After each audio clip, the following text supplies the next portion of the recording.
করবেন। আসসালামু আলাইকুম, আমার নাম ভাগ্যলক্ষ্মী। আমি একজন হিন্দু, আর এখন আমি ইসলাম ধর্ম গ্রহণ করতে চাই।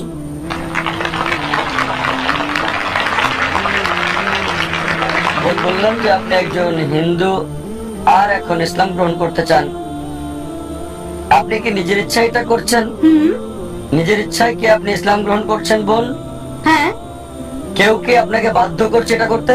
কেউ জোর করেনি, নিজের ইচ্ছায় তা করছি আমি। মাশাআল্লাহ। জিজ্ঞেস করলাম নিজের ইচ্ছায় ইসলাম গ্রহণ করতে চান। আপনি কি মানেন যে আল্লাহ এক? জি স্যার। আর আপনি কি এটা মানেন যে মুহাম্মদ সাল্লাল্লাহু আলাইহি ওয়াসাল্লাম হলেন আল্লাহর শেষ নবী? হ্যাঁ, মানেন? মানি। আচ্ছা, আমি আপনাকে কালেমা পড়াবো।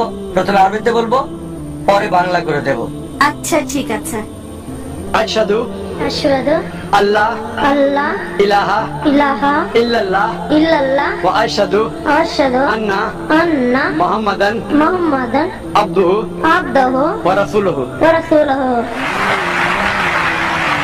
আমি সাক্ষ্য দিচ্ছি আমি সাক্ষ্য দিচ্ছি যে যে আল্লাহ ছাড়া আল্লাহ ছাড়া কোনো মাবুদ কোনো মাবুদ নাই, নাই, আর আর মুহাম্মদ মুহাম্মদ সাল্লাল্লাহু সাল্লাল্লাহু আলাইহি ওয়াসাল্লাম আলাইহি ওয়াসাল্লাম তার বান্দা বান্দা এবং রাসূল। এবং রাসূল। মাশাআল্লাহ বোন, আপনি এখন মুসলমান হয়েছেন। আল্লাহ আপনাকে উত্তম প্রতিফল দিক। আমি দোয়া করি আল্লাহ সুবহানাহু ওয়া তাআলার কাছে যাতে জান্নাত দেন আপনাকে। আর ইনশাআল্লাহ ইনশাআল্লাহ আবার আল্লাহর কাছে আমরা দোয়া করি যাতে আপনার জীবনে শান্তি আসে, আর এই তিনটা অর্জন করতে পারেন, যে আল্লাহর সন্তুষ্টি, এই পৃথিবীতে শান্তি এবং আখিরাতে জান্নাত ইনশাআল্লাহ। আমার একটা নাম রেখে দিন আপনি। বোন বললেন যে আমি আপনার একটা নাম রেখে দিই। আপনি আপনি আয়েশা রাখতে পারেন, আয়েশা রাখতে পারেন, আয়েশা। আচ্ছা। পরবর্তী প্রশ্ন দ্বিতীয় নম্বর মাইক থেকে দূরে মহিলাদের মধ্য থেকে। হ্যালো, শুভ সন্ধ্যা স্যার। আমার নাম রুবি পার্কার, আর আমি একজন ড্রেস ডিজাইনার। আসলে এটা আমার বান্ধবীর একটা সমস্যা। সে একজন মুসলিম আর বিয়ে করেছে একজন হিন্দুকে। তবে সে ইসলাম পালন করে, আর তার স্বামী হিন্দু ধর্ম পালন করে। এখন সে এবং তার পরিবার বিষয়টাকে সহজভাবে নিতে পারছে না। তাই দয়া করে এ বিষয়ে কিছু বলবেন কি? কারণ সে এ ব্যাপারে দ্বিধাদ্বন্দ্বে আছে, আর ও লোকটাকে সে প্রচন্ড ভালোবাসে। প্রশ্নটা ঠিক করে বুঝছি না বোন। আপনি বললেন একজন মুসলিম মেয়ে হিন্দু ছেলেকে বিয়ে করেছে, আর সে ভালোবাসা ছাড়া কিছু বোঝে না, সে এখন কি করবে, এটাই কি প্রশ্ন বোন? হ্যাঁ, বিয়ে করেছে নাকি করেনি? বিয়ে করেছে, কোর্ট ম্যারেজ। Court marriage. বোন বললেন যে একজন মুসলিম মেয়ে হিন্দু ছেলেকে বিয়ে করেছে, সে ভালোবাসায় পাগল, কোর্ট ম্যারেজ, তা কি করা উচিত? কোরআন যা বলছে তা হচ্ছে সূরা বাকারা অধ্যায় 2 আয়াত 221। বলা হয়েছে যে মুশরিক নারীকে বিয়ে করো না, মূর্তি পূজারী নারীকে বিয়ে করো না, যতক্ষণ না সে ঈমান আনে। বিশ্বাসী নারী যদি কৃতদাসীও হয়, অবিশ্বাসী নারীর চেয়ে সে অনেক উত্তম, যদিও সে তোমাকে মুগ্ধ করে। আয়াতের পরের অংশ বলছে মুশরিক পুরুষকে বিয়ে করো না, কোন মূর্তি পূজারীকে বিয়ে করো না, যদিও সে তোমাকে মুগ্ধ করে, যতক্ষণ না সে ঈমান আনে। একজন বিশ্বাসী পুরুষ যদি কৃতদাস হয়, যদি কারো গোলাম হয়, মুশরিক পুরুষের চেয়ে সে অনেক উত্তম। অবিশ্বাসী পুরুষ তোমাকে যদিও মুগ্ধ করে, তাই ইসলামে একজন মুসলিম নারী অমুসলিম পুরুষকে বিয়ে করতে পারে না। যেমন আগেও আমি বলেছি, কারণ হলো যদি কোনো গাড়ি থাকে আর সেই গাড়ির একটা চাকা সাইকেলের, বাইসাইকেলের, আর আরেকটা চাকা হচ্ছে ট্রাকের, স্বাভাবিকভাবে গাড়িটা চলবে না। আর অধিকাংশ প্রত্যেক মানুষই চায় যে স্বামী এবং স্ত্রী উভয় জান্নাতে যাক। তাই যদি সে মুসলিম দাবি করে, তার জীবনের মূল উদ্দেশ্য হবে আল্লাহ সুবহানাহু ওয়া তাআলাকে খুশি করা। যেমন আমি বলেছি যে কোরআন বলছে সূরা নিসা অধ্যায় 4 আয়াত 48, সূরা নিসা অধ্যায় 4 আয়াত 116, আল্লাহ যে কোনো গুনাহ ক্ষমা করবেন, তবে শিরক করার গুনাহ, তার সাথে শরীক করার গুনাহ তিনি কখনোই ক্ষমা করবেন না। সুতরাং কিভাবে সে এমন জীবন সঙ্গী বেছে নিতে পারে যার উদ্দেশ্যই ভিন্ন? তার মানে হতে পারে আপনি স্বার্থপর, আপনি জান্নাতে যেতে চান, জীবন সঙ্গী জান্নাতে যাক সেটা চান না। তাই যদি সত্যি সে স্বামীকে ভালোবাসে, আলটিমেটাম দিতে পারে, যদি এই অবস্থায় থাকো জান্নাতে যেতে পারবে না, তাই আলটিমেটাম দেন, যদি আমাকে চাও ইসলাম গ্রহণ করো, তুমিও জান্নাতে যেতে পারবে। যদি ইসলাম গ্রহণ করো আমি তোমার সাথে আছি, অন্যথায় আমি তোমার সাথে নাই, যাতে করে এই দুনিয়ার সেরাটা পায় আর সেই পুরুষ উভয় জগতে সফল হতে পারে। হ্যাঁ ভাই, সামনের 1 নম্বর মাইক থেকে। আমার নাম প্রেম, পুরো নাম প্রেম মিশ্রা। আমি একজন অমুসলিম। আমার প্রশ্ন হলো স্যার, আসলে আমি ইসলাম গ্রহণ করতে চাই। এটা এটা এটা আমার প্রশ্ন, কোনো পক্ষপাতিত্ব করছি না, নিজ থেকেই প্রশ্নটা করছি, স্বাভাবিকভাবেই বলা যায় আমি ইসলাম গ্রহণ করতে চাই।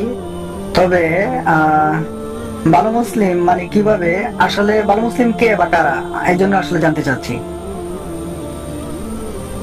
ভাই যদি শুনতে ভুল না করে আপনি ইসলাম গ্রহণ করতে চান আর জানতে চান আসল মুসলিম কি, হ্যাঁ, কিভাবে ভালো মুসলিম হওয়া যায়। কিভাবে ভালো মুসলিম হবেন?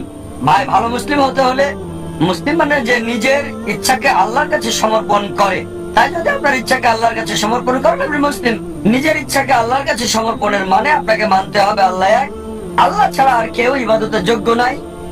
বিশ্বাস করতে হবে মুহাম্মদ ইসলাম সর্বশেষ এবং চূড়ান্ত নবী। আর যখন আপনি কোরআন পড়বেন, যা আমি আগে লেকচারে বলেছি, এটা সর্বশেষ এবং চূড়ান্ত নির্দেশিকা বই মানব জাতির জন্য। তাই যদি কোরআন পড়েন এবং আমল করেন, আল্লাহর নির্দেশ মেনে চলেন, যদি বিরত থাকেন যেগুলো আল্লাহ নিষেধ করেছেন সেগুলো থেকে, তাহলে আপনি একজন সত্যিকারের মুমিন হতে পারবেন। আর আরেকটা বিষয়,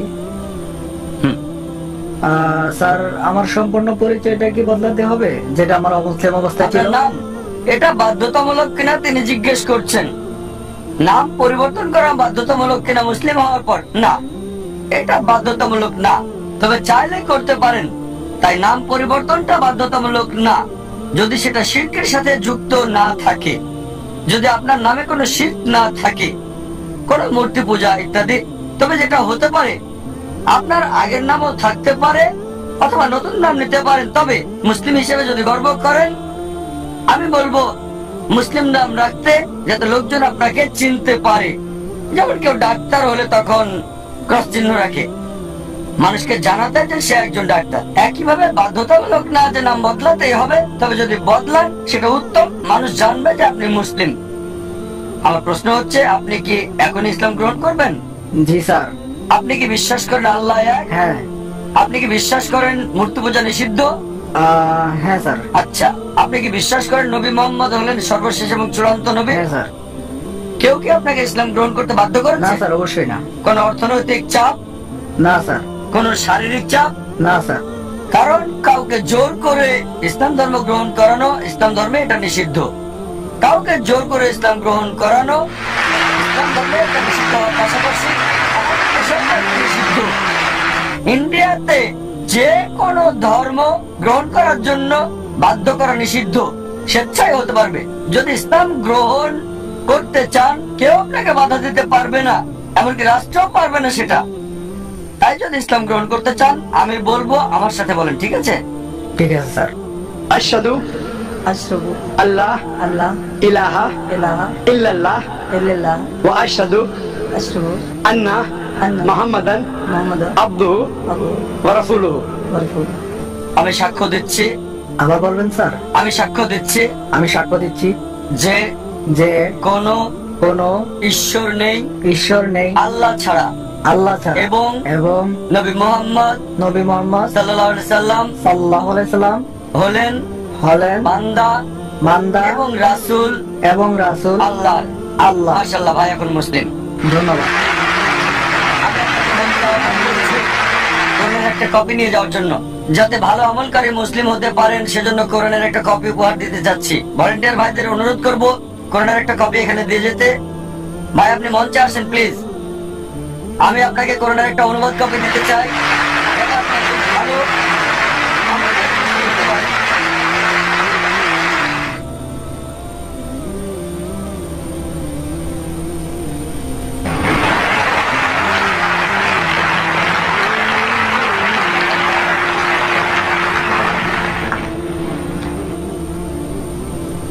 মাশাআল্লাহ, জাযাকাল্লাহ। আল্লাহ সুবহানাহু ওয়া তাআলার কাছে দোয়া করছি